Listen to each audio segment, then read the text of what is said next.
Hello hi. അങ്ങനെ വെളുപ്പിന് എഴുന്നേറ്റ് 4 മണിക്കത്തെ ഷോ ഇളയ ദളപതിയുടെ പുതിയ സിനിമ goat greatest of all time കണ്ടിറങ്ങി. പക്ഷേ എനിക്ക് തോന്നുന്നത് ഒരു ഗോട്ടെ ഓൾ ടൈം അപരാധം എന്ന് വിളിക്കാനാണ് എനിക്ക് പേഴ്സണലി സിനിമ തോന്നുന്നത്. ഡയറക്ട് ബൈ വെങ്കട് പ്രഭു. ഡയറക്ഷൻ്റെ ഗുണത്തിലേക്കൊക്കെ ഞാൻ വരാം. പക്ഷെ അതിന് മുന്നോടിയായിട്ട് ക്യാമറ ചെയ്തിരിക്കുന്നത് സിദ്ധാർത്ഥ് ജൂനി, എഡിറ്റ് ചെയ്തിരിക്കുന്നത് വെങ്കട് രാജൻ, മ്യൂസിക് ചെയ്തിരിക്കുന്നത് യുവൻ ശങ്കർ രാജ.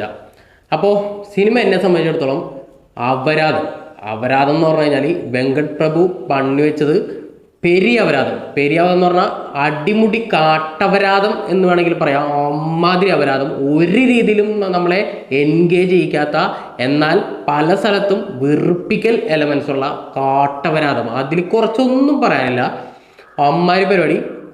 സിനിമ നമ്മൾ ട്രെയിലറിൽ കണ്ട പോലെ കുറേ നമുക്ക് ട്രെയിലറിൽ നിന്ന് ഊഹിക്കാൻ പറ്റും. എന്താ പറയുക, ഒരു ആൻറ്റി ടെററിസ്റ്റ് ഗ്രൂപ്പ്, അതിനകത്തൊരു 4 ഫ്രണ്ട്സ് അതിനകത്ത് അടങ്ങിയിരിക്കുന്ന 4 അംഗങ്ങളിൽ നിന്നാണ് സിനിമ തുടങ്ങുന്നത്. തുടക്കം തന്നെ ഒരു കല്ലുകടി, തുടക്കം തന്നെ അപരാധം എന്ന് പറയാം, കല്ലുകടി എന്ന് പറയാം. അതിൽ നിന്നാണ് തുടങ്ങുന്നത്. നമ്മളിപ്പോൾ പറയുന്നില്ലേ, ഈ എന്താ പറയുക, first impression is best impression എന്ന് പറയില്ല. അതുപോലെ എനിക്ക് തോന്നുന്നത് ഫസ്റ്റ് അപരാധം ഈസ് ബെസ്റ്റ് അപരാധം എന്നാണ് എനിക്ക് തോന്നിയത്. അതിനകത്ത് നമ്മുടെ വിജയകാന്തിൻ്റെ ഒരു VFX, ഒരു AI പരിപാടി പോലെ ഒരു വേഷം മാറി വിജയ് വരുന്ന അവിടെ നിന്നാണ് സിനിമ തുടങ്ങുന്നത്. അവിടെ നിന്ന് തന്നെ ഫസ്റ്റ് തന്നെ കല്ലുകടി. പിന്നെ അവിടെ നിന്ന് അങ്ങ് സിനിമ എന്നെ സംബന്ധിച്ചിടത്തോളം ഞാൻ തിയേറ്ററിൽ കണ്ടുകൊണ്ടിരിക്കുമ്പോൾ തുടക്കം എല്ലാ വിജയ് ഫാൻസും എല്ലാ സിനിമകളും ആസ്വദിക്കുന്ന പോലെ അവരെ എൻജോയ് ചെയ്യുന്നു.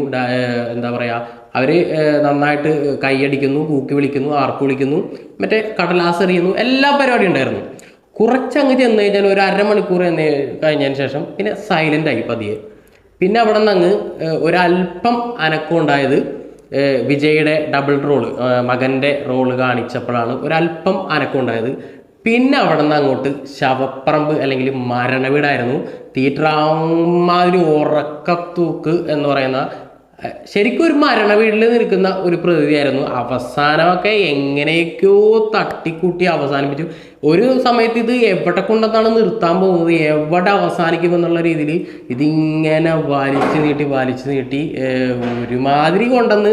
എന്നിട്ട് അതിനേക്കാൾ ഈ അപരാധം കണ്ടത് പോരാ, ഇനി 2ാം പാർട്ടിലേക്ക് ഒരു അപരാധം കൂടി വെച്ചിട്ടാണ് നിർത്തുന്നത്. അമ്മാതിരി അപരാധം ചെയ്തു വെച്ചിരിക്കുന്നത്. ഈ അടിമുടി അപരാധം എന്ന് പറഞ്ഞു കഴിഞ്ഞാൽ നമ്മൾ ഈ സ്ഥിരം ടിപ്പിക്കൽ ഒരു വിജയുടെ സിനിമകൾ കാണുന്ന കുറേ എലമെൻസ് ഉണ്ട്. അതിങ്ങനെ വാരിക്കോരി വിട്ടിട്ടുണ്ട്.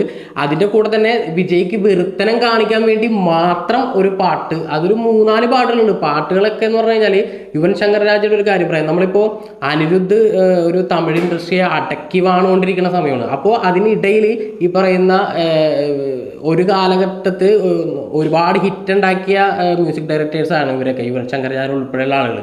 അപ്പോൾ അനിരുദ്ധിൻ്റെ ഒരു കടന്നുവരവോടുകൂടി ഇവരൊക്കെ സൈഡിലോട്ടായിട്ടുണ്ട്.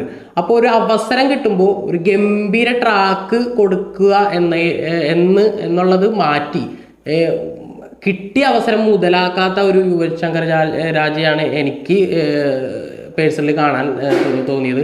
ഒരു പാട്ടുകളൊക്കെ ബിലോ ആവറേജ് എന്ന് പറയാം. സന്ദർഭത്തിനനുസരിച്ചുള്ള പാട്ടുകളല്ല ഒരു രീതിയിലും, എല്ലാ പാട്ടുകളും ആ രീതിയിലാണ് പോയിരിക്കുന്നത്. അതുപോലെ തന്നെ ബാക്ക്ഗ്രൗണ്ട് സ്കോർ ആയിക്കോട്ടെ, ഒരു പഞ്ചില്ലാത്ത തരത്തിലുള്ള ബാക്ക്ഗ്രൗണ്ട് സ്കോർ. എഡിറ്റിങ്ങിനെ പറ്റി പറയുകയാണെന്നുണ്ടെങ്കിൽ സ്ഥിരം ഈ ഒരു ജോണർ ഉണ്ടല്ലോ, ഒരു ത്രില്ലർ അല്ലെങ്കിൽ ഒരു ആക്ഷൻ പടങ്ങൾ കാണുന്ന സ്ഥിരം ജോണർ, വെട്ടിക്കൂട്ടി പരിപാടി, കുറേ ഗിമ്മിക്കുകൾ കാണിക്കുന്ന പരിപാടി, ഇതൊക്കെ തന്നെയാണ് ഞാനത് കാണിച്ചിട്ടുള്ളത്. ക്യാമറയും അതുപോലെയൊക്കെ തന്നെ സ്ഥിരം പരിപാടികളൊക്കെ തന്നെ.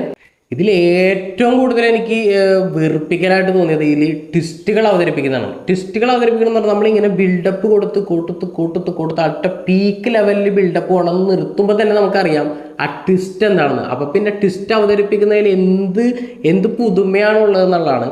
ഇതിൽ പ്രധാനപ്പെട്ട പെർഫോമൻസ് എന്ന് പറയുന്നത് വിജയും അതുപോലെ തന്നെ പറയുന്ന പ്രശാന്ത്, അതുപോലെ തന്നെ പ്രഭുദേവ, അജ്മലുണ്ട്.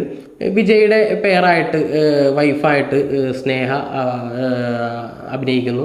ഡബിൾ റോൾ വരുമ്പോൾ അച്ഛൻ മകൻ പാസത്തിലേക്കൊക്കെ വരുമ്പോൾ വല്ലാത്ത തരമുള്ള മെഴുകൽ എന്ന് പറഞ്ഞു കഴിഞ്ഞാൽ നമ്മൾ ഈ സ്ഥിരം കാണുന്ന പാസം, വെറുപ്പിക്കൽ പാസം. നമുക്ക് ഒരു രീതിയിലും നമുക്കിങ്ങനെ ആ ഇമോഷൻ അവർ ഉദ്ദേശിക്കുന്ന ഇമോഷൻ നമ്മൾക്ക് കണക്റ്റ് ആവണ്ടേ, ആ രീതിയിലുള്ള ഒരു പരിപാടിയില്ല. പിന്നെ അടുത്ത വെറുപ്പിക്കൽ VFX VFX എൻ്റെ മോനെ ഇമാതിരി ഒരു വെറുപ്പിക്കൽ. അത് വിജയുടെ ചെറുപ്പകാലം കാണിക്കാൻ വേണ്ടിയിട്ട് കാണിച്ചേക്കുന്ന പരിപാടിയൊക്കെ നമ്മൾ ഈ അടുത്ത കാലത്ത് കൽക്കി പോലെയുള്ള സിനിമകളൊക്കെ നമ്മൾ കണ്ടു. ഗംഭീരമായിട്ട് അമിതാഭ് ബച്ചനെയൊക്കെ VFX-ലൊക്കെ കൊണ്ടുവന്ന് ചെറുപ്പമാക്കിയിട്ട് ഉള്ള പരിപാടികളൊക്കെ നമ്മൾ അത് കാണാനൊരു ഭംഗിയുണ്ടായിരുന്നു. ഇതിൽ വരുമ്പോൾ എന്ത് സാധനമാണ് നമ്മളിങ്ങനെ കണ്ടുകൊണ്ടിരിക്കുന്നത്. നമ്മളൊക്കെ കാണുന്ന പ്രേക്ഷകനെ കളിയാക്കുന്ന രീതിയിലുള്ള ഒരു പരിപാടിയാണ് VFX എനിക്ക് തോന്നിയത്. ഫൈറ്റ് സീനുകളിലല്ല, പ്രത്യേകിച്ച് ക്ലൈമാക്സിലോട്ട് വരുമ്പോൾ ഒരു IPL മാച്ചിലാണ് ക്ലൈമാക്സ് നടക്കുന്നത്. അവിടെ എന്താ പറയുക, തലനെ കൊണ്ടുവന്നിട്ട് നമ്മുടെ ധോണിനെ കൊണ്ടുവന്നിട്ട് ധോണിയുടെ ഒരു പെർഫോമൻസും അയാളെ കാണിച്ചുകൊണ്ട് കയ്യടി കിട്ടാൻ വേണ്ടിയിട്ട് കുറേ പരിപാടികളൊക്കെ ചെയ്തിട്ട്, പക്ഷേ സിനിമ മൊത്തത്തിൽ അപരാധമാകുമ്പോൾ പിന്നെ ധോണിയെയും തലേനെയൊക്കെ കാണിച്ചിട്ട് യാതൊരു വിധത്തിലുള്ള കാര്യമില്ല. പിന്നെ വിജയുടെ വിഗ്, ഒരു ഓഞ്ഞ വിഗ് വെച്ചിട്ടാണ് ഈ അടുത്ത കാലത്തൊക്കെ വിജയിനെ കണ്ടിട്ടുള്ളത്. അത് ഇതിൽ വരുമ്പോൾ ഒരു ഡബിൾ റോളിലേക്ക് വരുമ്പോഴെങ്കിലും ഒരാൾക്ക് ഒരു ചേഞ്ച് വരുത്തിക്കൂടെ? ഒരാൾ ഒരു വിഗിൽ സ്ഥിരം കാണുന്ന വേഷം മറ്റാൾക്ക് ഒരു ചേഞ്ച് കൊടുത്തൂടെ? ഇത് നമ്മൾ കണ്ട സാധനം തന്നെ ഇങ്ങനെ കണ്ട് മേക്കപ്പൊക്കെ വേണമെങ്കിൽ അറുബോറൻ മേക്കപ്പ്. കഥയിലേക്ക് വരുമ്പോഴും ഒരു രീതിയിലുള്ള പുതുമയില്ല. നമ്മൾ ഈ കണ്ടു മറന്ന കുറേ സിനിമകളുടെ പേട്ട പോലെയുള്ള സിനിമകളുടെ കുറച്ച് സാധനങ്ങൾ എലമെൻസ് ഒക്കെ ഇട്ടിട്ടുണ്ട്. അങ്ങനത്തെ സ്ഥിരം കണ്ടു മറന്ന പരിപാടികൾ, അതിൽ തന്നെ വിജയുടേതായിട്ടുള്ള വിരുത്തന പരിപാടികൾ വേറെ. അത് അച്ഛൻ്റെ കഥാപാത്രം, വിജയുടെ അച്ഛൻ്റെ കഥാപാത്രമല്ല ഇത്തവണ വിരുത്തനം കാണിക്കുന്നത്, കൂടുതൽ മകൻ്റെ കഥാപാത്രമാണ് വിരുത്തനം കാണിക്കുന്നത്. അതൊക്കെ അൺസഹിക്കബിളായിട്ടാണ് എനിക്ക് തോന്നിയത്. എനിക്ക് തോന്നുന്നു വിജയ് ഫാൻസിനും അത്ര കണ്ട് ദഹിച്ചിട്ടില്ല. കാരണം അല്ലെങ്കിൽ പിന്നെ ഒരു മരണ വീട് പോലെ ഞാൻ കണ്ട ഷോയ്ക്ക് ഒരു ഫാൻ ഷോയാണ് കണ്ടുകൊണ്ടിരിക്കുന്നത് എന്നുള്ളത് കുറേ കഴിഞ്ഞപ്പോഴാണ് ഞാൻ മനസ്സിലാക്കിയത്. കാരണം അമ്മാതിരി മരണ വീട് പോലെയായിരുന്നു എനിക്ക് തിയേറ്ററിൻ്റെ ഉള്ളിൽ എനിക്ക് അനുഭവപ്പെട്ടത്.